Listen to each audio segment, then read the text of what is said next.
marka uma istaagayno qof asaga maaragtay beeshiisa is haystaan qof asaga siyaasad ay haystaan uma joojinayno waa wadaynaa doorashada beritoolana kursiga uu yiri fit gudoomiyaha cirra waa la joojinayaa halkii uu yiri waxaan u aragnaa warqadaas inay sharci ahayn beritool subaxii 2 saac kursigaas waxa lagu qabanayaa meeshan hadda taaganahay lagu qabanayaa wax sharciyad ah oo u haysto cirro inuu kursigaas joojiyo ma jirto alxamdulilaahi rabbil caalamiin وبه نستعين على أمور الدنيا والدين وصلى الله على سيدنا محمد وعلى آله وصحبه وسلم أما بعد السلام عليكم ورحمة الله وبركاته ما أنتم حقا وتاجنا شر جرائد شركة جرائد وحوك سابسي هاي وراق وصوصاري قدوميها قد قفيت وجوجة مقالة مقدشو سيد عدل سعطان سقالي 8 بشهر نوفمبر وحن شاعني كوي 8 كرسي وكمده كراستا برلمانكا وطالة deegaan doorashoodu yahay maaragtay koonfur galbeed oo hadda aan ka bilownay baydhabo 11kaas kursi waxaa ku jiray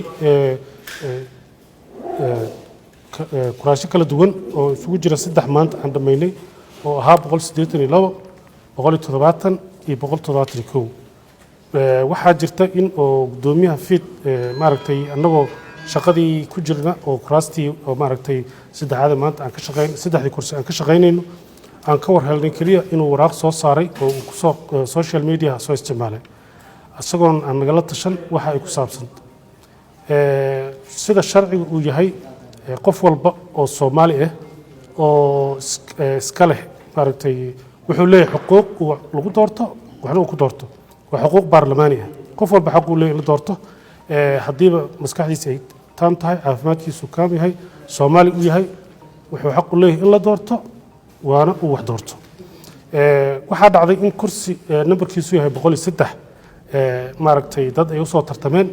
dadkii u soo tartamay qaar kamid ah ay cabasho la tageen magaalada Muqdisho meesha la isku sharaxayay oo shaqada laga qabanayo waa Baydhabo dadka shaqada qabanayay guddiga shaqada qabanayay guddiga siid ee koonfur galbeed waa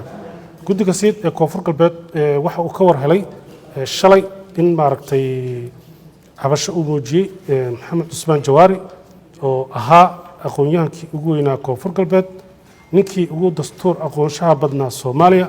ninkii ugu da'da weynaa koonfur galbeed ninkii loogu ixtiraam badnaa Soomaaliya ninkii sidoo kale loogu ixtiraam badnaa oo aad loogu ixtiraamayay koonfur galbeed horta marka koowaad waa ka cudur daaranayaa inaan soo celiyo mar rabin aadan uga xumahay Jawaari inuu ku tilmaamo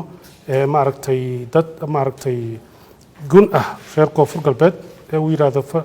madal guna reer guneed baa taalmeesha dadkii uu ku tilmaamay waa reer koonfur galbeed waa dadku ka soo jeedo ninkii noogu da'da weynaa waay adeerkeeni asaga dhan aan ku hiranaynay aan ku dayanaynay waay aadan uga xumahay Soomaalina waa ka raaligelinaa koonfur galbeedna waa ka raaligelinaa kelmaddaas annaga aaday noo taabatay gudi ahaan sida runta Jawaari wuxuu noo yimid waraaqu noo keensaday markii aan shaacinay kursigiisa asaga iyo dad kale badan oo beesh iskala kuraasta dokumentiga noo keensadeen dokumentiga markuu noo keensaday galab 11 saac dokumenti noo keensaday dokumentigii wax bilow kaliya ahaa lacag kaliya soo shubay sida sharciga anagu waa lacagta inuu soo shubo CID soo maro aqoonsigiisa iyo wixiisana uu ku soo daro dan anagu uu noo keeno markii aan verify gareyno inay sax yihiin dokumentiga waxaan ku lifaaqnaa wixii dokumenti kale loo baahan yahay ku lifaaqnaa waa la saxaa dan waxa loo sameeyaa shahaado oo musharaxnimo ah odayga waxaan ka codsanay maadaama qof weyn uu yahay waqtigan waqti dambe uu yahay asaga iyo dad kale oo musharaxiin ah oo kamid yahay Sheekh Aadan Maxamed Nuur Sheekh Aadan Madoobe oo xafiiska ii fadhiyay waxaan ka codsaday inaysan fadhin karin xafiiska inta hawsha la wado subaxii ay yimaadaan oo aan u sameeyo shahaadadii si loogu sawiro horta Maxamed Cusmaan Jawaari Allah nabad yeelo intaas ay igu wardambeysay oo na dhaxmartay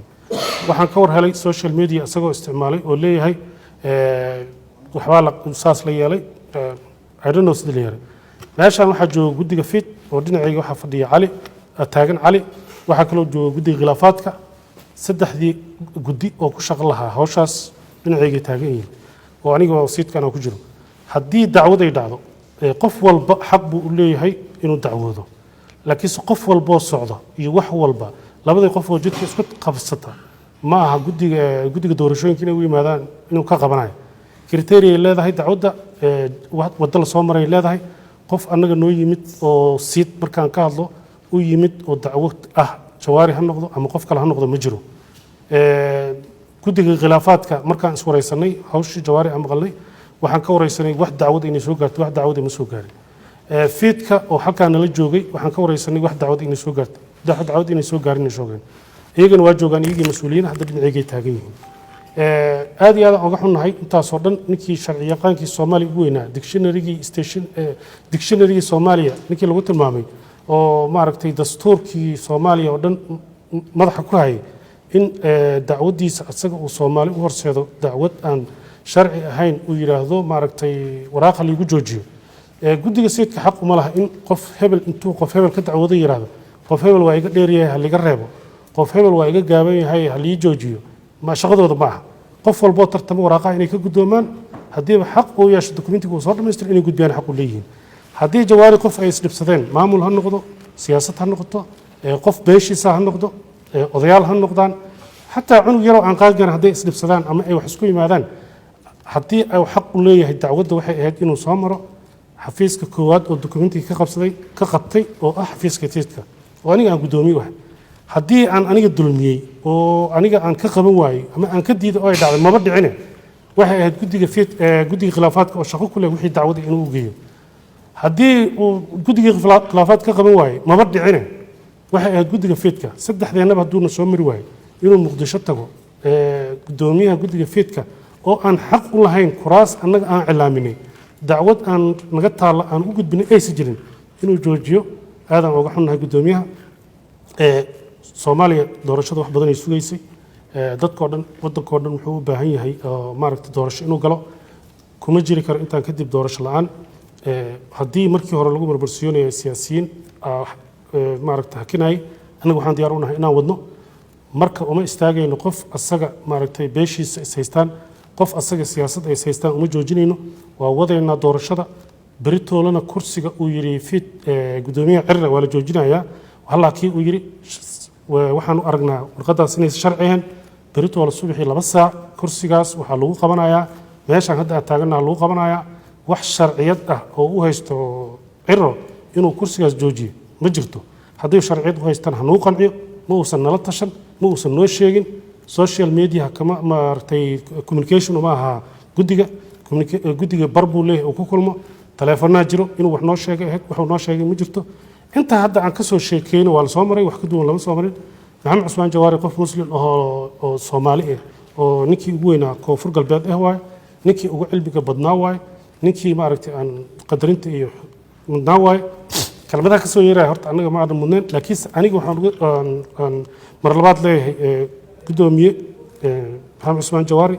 haddii lagu dulmiyey anaga kuma aadan dulminin haddana diyaaraan ku nahay in lagu qanciyo hadday wax ka qaldan yihiin hadday wax ka qaldameen iska sax haddii hore wax ka qofku dulmiyo guddiga uu jirana si cad u sheeg meesh lagu dulmiyo si lagu dulmiyo marka waxaan cadeynayaa shirkayga jira inuu ku saabsanaa arrintaas ay ahayd cirro xaq uma laha inuu joojiyo kuraasaan calaaminay iyadoon wax sharciyad ah uu soo haysanin oo ka timid dacwad rasmi ah qofka kursiga iskale annaga hadda kuraastii waa qabanaynaa shirkeena sharciyad intaas ku saabsanaa harta midaan ku sheegayaa waa mahadsan tahay waa laga yaabaa inay waxaas dhaceen laakiin annaga wax siyaasad iyo shaqo kuma lihin guddi madax bannaan oo ka madax bannaan siyaasaddaana wax dacwad uu ka dacwoon karo waa shaqada annaga aan qabanay haddii siyaasad iyo beel ay haystaan annaga ma xallino mana dhexgalno siyaasadda iyo asaga hadday haystaan wax iyaga u gaara waay haddii asaga iyo beeshiis ay haystaan wax iyaga u gaara waay wixii annaga aan ka hadlaynay oo processka iyo nidaamka annaga aan ku shaqayno aan kaga hadlaynay uu nagaga dacwoon karaa hadduu nagaga dacwoodayna waa ka xalin lahayn ma noo imaanin mana noo sheegin xataa inay siyaasad iyo qof kale is haystaan dacwad intuu nagu soo noqday waa saxan tahay waa qaldan tahay annaga manihiin waxaan dhihi lahaynba naguma soo noqonin dokumentigiisa xafiiska noo yaallo beris waxaan sugaynay waxaan ka warhelin inuu baxay waa mahadsan tahay aad iyo aad u mahadsan tahay annaga qof meeshuu ku dacwooday aan ogeyn ma xalinayno qofkii noo dacwoodo waxa uu ka dacwoonayo markaan fiirino yaan xalinaynaa waxay leedahay shaqada jaranjar ay leedahay kuraasta 69 kursi ee taalo koonfur galbeed wax sharci ha lagu qabanaa ma ogi wax sharci darro cid ku qabanaysa ma jirto waxaana ka mas'uula Southwest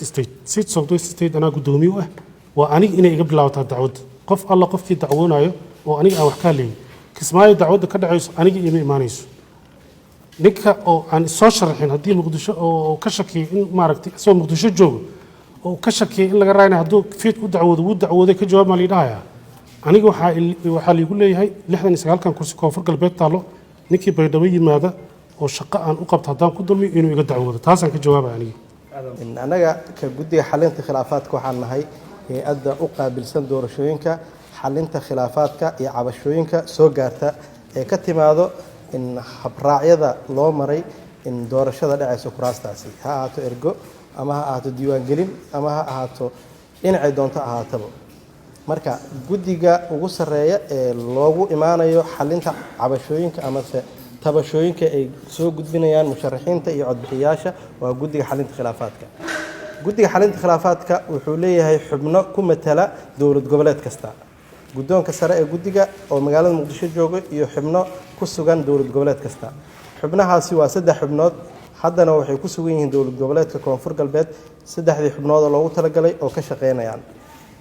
saa ogtihiin annaga waxaan u keennay oo xubnahaasi loo geeyey dowlad goboleedyada waxay tahay si cid allaale ciddii tabasho qabta ama cabasho qabta ama se dacwad qabta inay si fudud ugu imaato guddigaasina ay usoo gudbiyaan cabashadooda si fudud maxaa yeelay deegaanka ee doorashada ka dhacaysa waa koonfur galbeed markay u yimaadaan ay cabashadaas usoo gudbiyaan ayay ayaga falanqeyn ku sameynayaan cabashadaani maxay tahay ma mid yaraa mise waa mid fudud haddii ayaga ay xalin karaan halkaan ayay ku xalinayaan haddii aysan xalin karinna waxay u gudbinayaan magaalada muqdisho oo ah xaruntii dhexe ee guddiga 22 xubnood ayaana kadibna go'aan ka gaarayso taas waa arar aan ku sharaxayay qaabka ay tahay dacwooyinka qaabkan oo lagu soo gudbinayo taas haddaan ku gudbo annaga ilaa haddeertaan maanta la joogo oo 27 bisha ay tahay iyo maalintaan imaanay laga bilaabo wax dacwo ah oo naga soo gaartay in kuraastaani lagu qaban doono koonfur galbeed ma ay jirto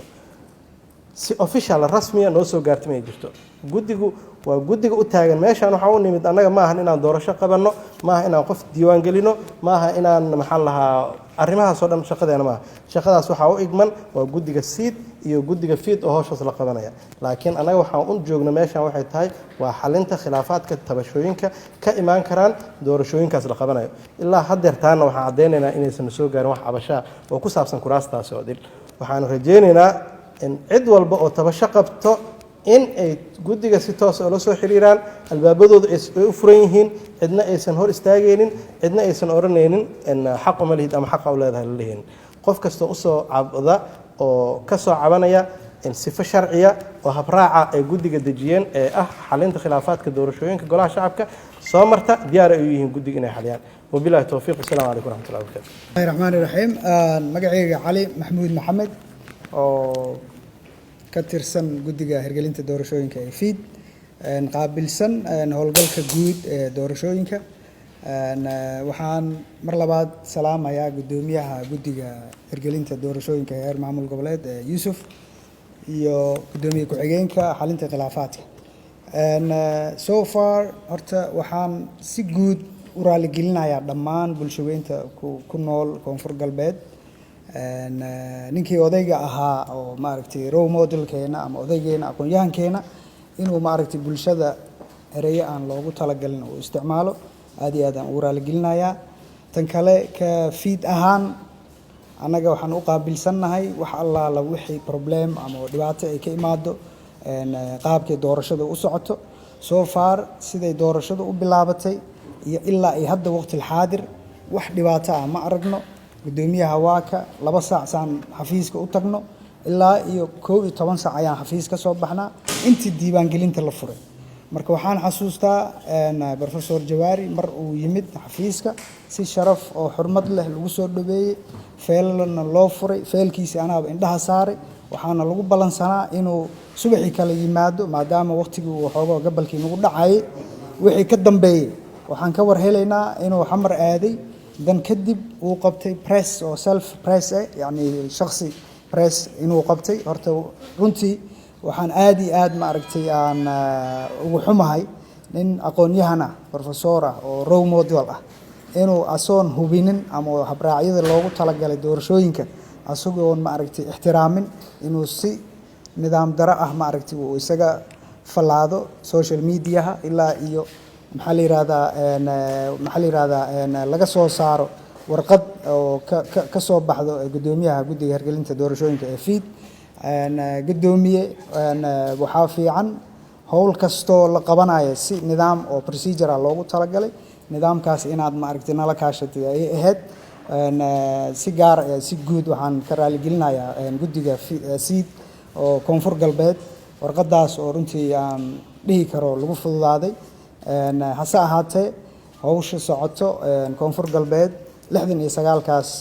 kursi sidoo gudoomiyaha sheegay Yuusuf waxay ku socdaan hanaan iyo hufnaan doorashada loogu talagalay iyadoo mar kastaba kaashanayso procedure-ka ama shuruucda dalka u taalo wax cabasho ah hadda anaga aan soo far aan aragnay ama aan soo gudbin karna ama report aan ka qori karna ma jirto hadalka ma ku dheeraanayo waxaan filayaa dhammaan indheer garadka aqoon-yahanka role modelska dhammaan ilaahay intuu khayrka waafajiyo xaqan ilaahay ha tuso waxaan filayaa sidoo gudoomiyaha sheegay marway inaan hadal kale ku daro hawsha waa socotaa koonfur galbeed waa astaantii Soomaali ay maxaa la yiraahdaa dawladnimada iyo dadnimada iyo sulxa ay ma aragtay u horseedo waa ku mahadsantiin dhammaan warbaahinta ka soo qayb gashay press conference-gan ilaa iyo kulan dambe waxaan idin leeyahay aad iyo aad ugu mahadsan